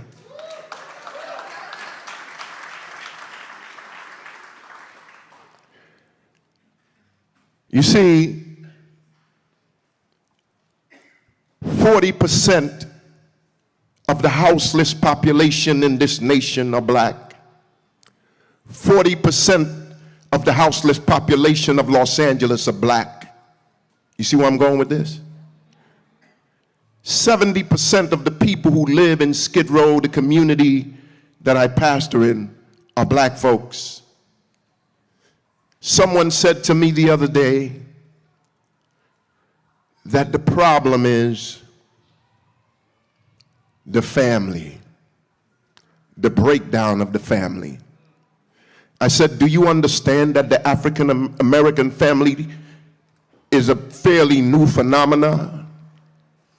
The African American family is only since the 1600s. You see, because we were taken from our ancestors. My great-grandmother's grandmother was taken as a child from her ancestors.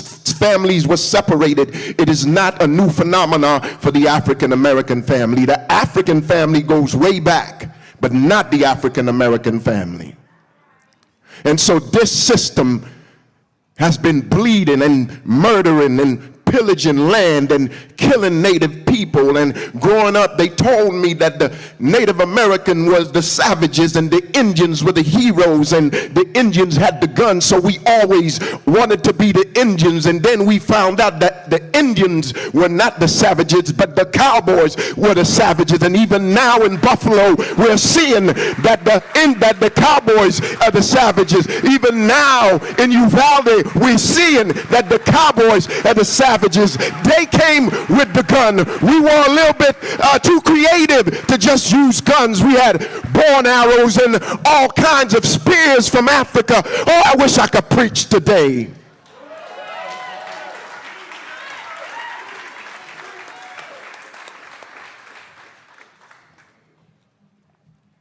You see, this nation has been pillaging our ancestors for so long. I was so happy when I got here and saw the drums, because if you understand the diasporic collection, you'll understand that on the island of Trinidad, where the first rappers came from, by the way, of course, they came from the African tradition, the griot tradition, but on the island of Trinidad and Tobago, they would beat the drums and talk about Master real bad. And Master started liking that calypso music and started dancing to the calypso music, not knowing he was the butt of the joke. And when he finally found out he was the butt of the joke, he took away the drums. So we got us some big old steel drums and made more drums. And this time the sound was so piercing, it pierced through Master's soul. What I'm saying to you today is that indigenous African people and indigenous people from all over the world, even in the face of oppression, yet we rise.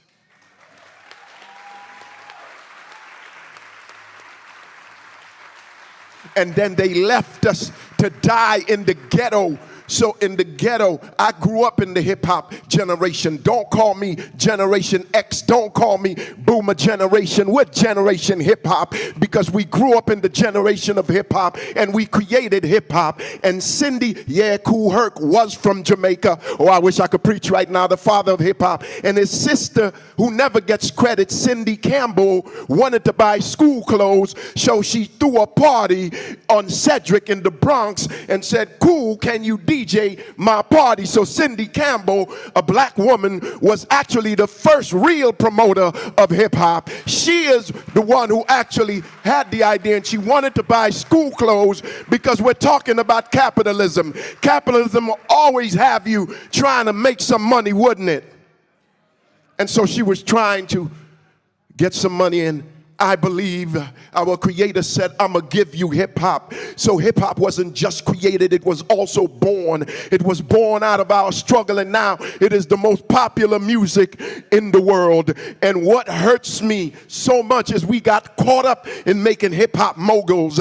I wanted to be a billionaire at one time, and then I realized how foolish that is. You see, we made billionaires. We got all kind of moguls. We got Jiggers, and we got Yeezys, and we got all kinds of moguls. But what it is that capitalism has extracted hip-hop and actually made it part of capitalism. It was supposed to be a people movement. It was supposed to be raising up all tides. It was supposed to be something that brought economic vitality to our community, but we sold it out to massa. We sold it out to capitalism. So that's why if you go outside right now, we've got the hip-hop smoothie shop. It's a worker co-op because we need to create an alternative to capitalism. What we need to do is we need to democratize capitalism. What we need to do is we need to decolonize economics.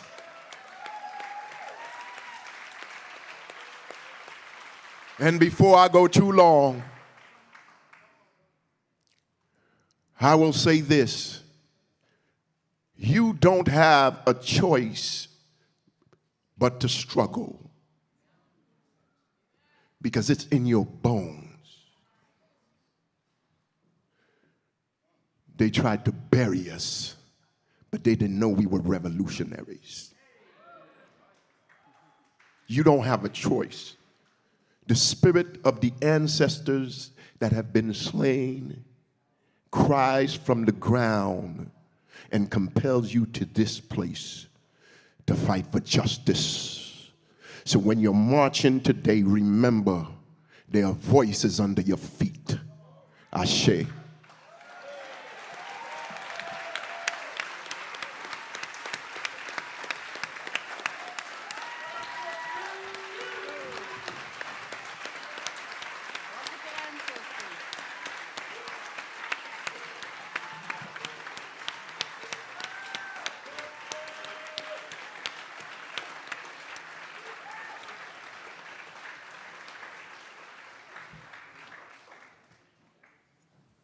Okay, you have to be ready to march now.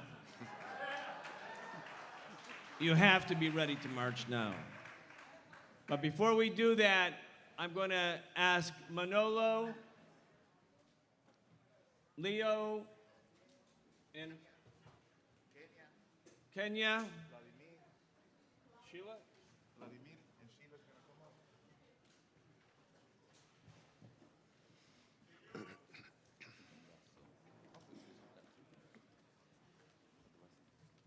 I'm going to pass the mic back to you.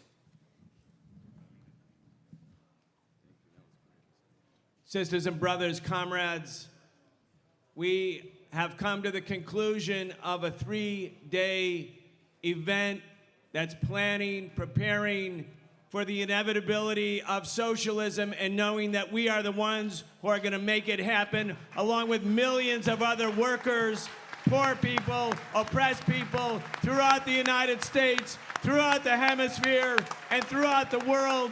We want to be able to capture and articulate what it is that we did here, what it is that we stand for, and where it is that we're going. I'm going to pass the microphone now to some of those who brought forth, initiated, and carried out this amazing 3-day People's Summit for Democracy.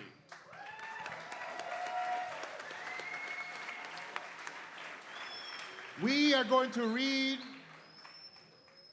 a final declaration. The people of the Americas will have the last word. This declaration is the expression of all the conversations we've had in panels, in the hallways, in the art tent, in the People's Fair, while we were eating, while we were laughing, while we were crying with each other. This declaration is yours. It will be ours to continue the struggle after we step out of these doors. It's a living document that will have to be revised and changed and added to. And we need you for that. But let us start the conversation today. My sister Kenia, leader of Unión de Vecinos, is going to start off with reading this declaration. Thank you. The People's Summit for Democracy in Los Angeles, California has been a historic gathering of thousands in defiance of Biden's administration's policies of exclusion. Over 250 organizations representing workers, immigrants, women, Black and Indigenous peoples, and the LGBTQIA+ communities and many other communities in struggle come together to share a vision of a future that is inclusive and grounded on the principle of solidarity. In these 3 days, events of cultural performances, workshops, panels, exchanges, and discussions were deepened our understandings of the current state of our region and broadened our perspective of experience and struggle that connect us to our brothers and sisters across the continent, but most importantly, across the world. The future envisioned by Biden's summit does not prioritize the people of our continent. In this vision, where the United States has free reign over the internal affairs of countries of Latin America and the Caribbean, one that puts the political and economic interests of the United States and big business over that of the people. To end, the Organizations of the American States, OAS, continues to be a tool to fight against progressive forces in the hemisphere and to legitimize coups, interventions, and politics of exclusion. It serves no positive role and must be abolished.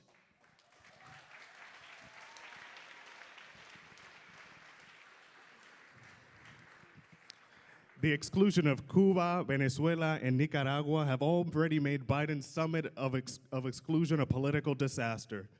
We add that this exclusion does not speak for the working class and people of conscience of this country who desire friendship and dialogue with all the people of our hemisphere.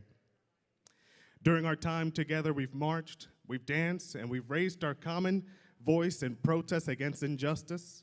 We also not only analyze and criticize the failings of the current state of affairs, but also exchange strategies in order to guarantee our survival and advance forward. We shared proposals to build the future we want and need and deserve, a future we dare to build now. In the richest country in the world, 140 million people live in or near poverty. The U.S. government is addicted to militarism and war and will spend $800 billion in 2022 on death and destruction. Instead of preparing for war, society must organize to meet human needs. We want a future without evictions, police violence, and mass incarceration, deportations, sanctions, and blockades. We say no more. We want a future where we all have access to adequate housing, healthy food, healthcare, education, and culture. We say full amnesty and rights for immigrants. We must eliminate all forms of white supremacy, racism, homophobia, sexism, transphobia, and all types of discrimination and oppression.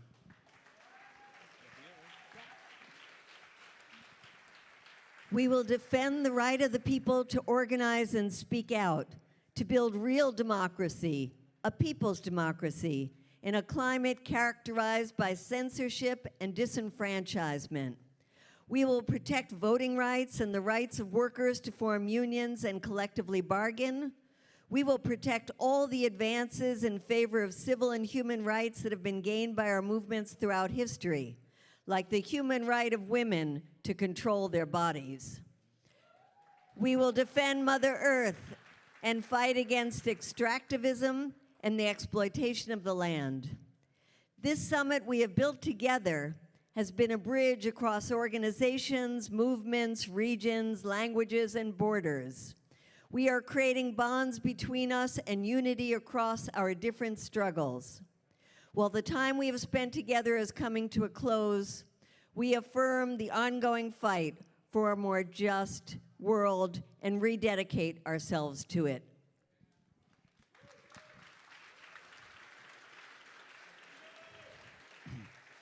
We're fighting against an empire that is determined to hold on to global supremacy, a dangerous illusion that puts humanity and the planet at risk. No matter how hard the road ahead is, we draw strength from the centuries of struggle before us, from those who have risen and overcome systems that in their day appeared invincible. Humanity has no other choice but to fight. We will be on the streets, in our neighborhoods, in our workplaces and homes, constantly building and organizing, carrying out the thousands of small tasks and big struggles that together bring us closer to victory. Our planet needs us. Our people need us. We will win!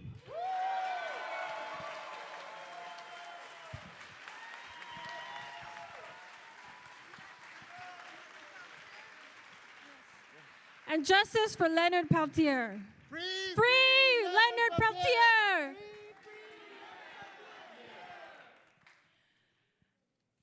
That is our final declaration as a People's Summit for Democracy. Give yourselves a hand of applause.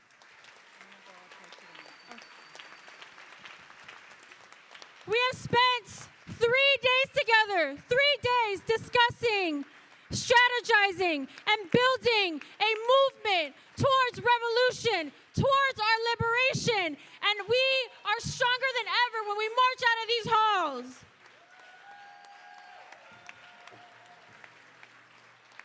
But before we end, I have some closing announcements. I want to thank our interpreters for really, really holding down our events.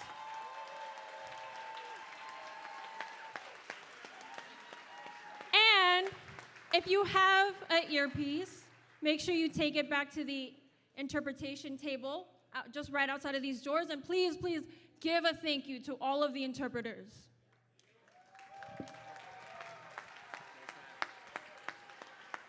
I want to thank the communications team, Breakthrough News, Media Ninja, People's Dispatch, for covering our summit even when the rest of the media will not cover it. But we will, the people will.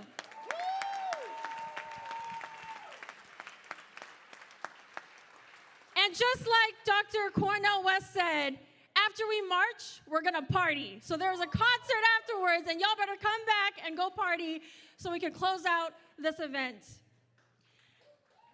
So,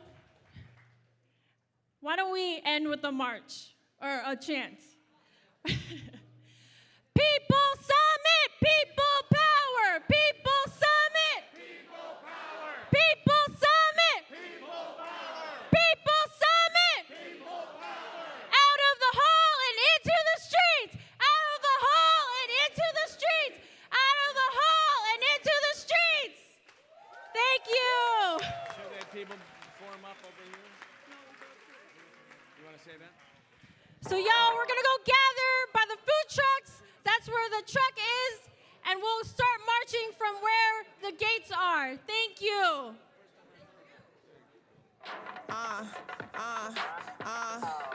Communication Workers of America. United Campus Workers of Georgia 3265, bitch.